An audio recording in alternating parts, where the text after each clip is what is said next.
This is probably dumb, but I've really missed having a lid that actually goes on it as opposed to a KitchenAid where it doesn't really cover the whole thing. So I'm gonna let this sit.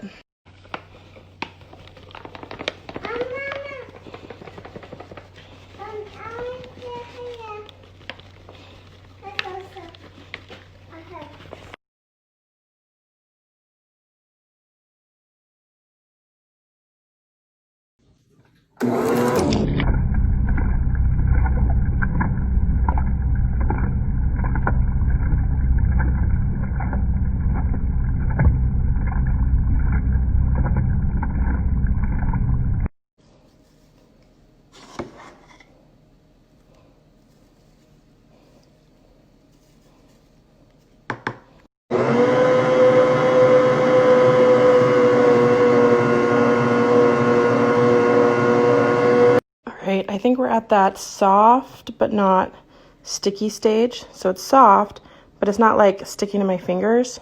I might add just a tiny bit more flour, but I think that's about it. And man, there is like room to spare in here.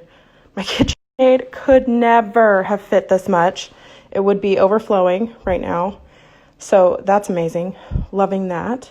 Also, I got this little dough hook extender attachment too. I got all the fun stuff. I really treated myself. And I'm just really obsessed. Anyways, if you're making this recipe, I'll post a picture of the recipe too, but the flour is really just, it's hard to mess up. I've gone over and I've gone under and it works out. So don't be too stressed about it, but about at this stage is what you want. And it's really hard to mix by hand, which is why I'm glad to have a KitchenAid, because it's so soft and squishy. And anyways, so I'm adding a touch more.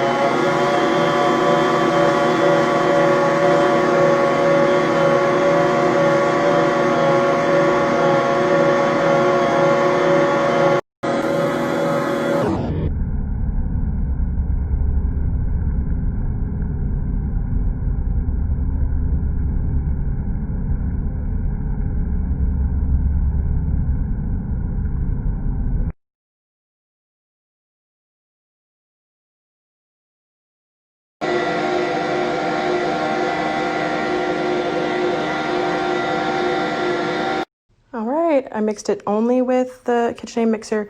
I did do a few turn pull things that I do, and then I put it in here, and we'll see how it goes. But it's looking really good, nice and silky, kind of the window pane test going on, so I think it's going to be good. I'm just going to cover this up and let it rise until doubled.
here we are.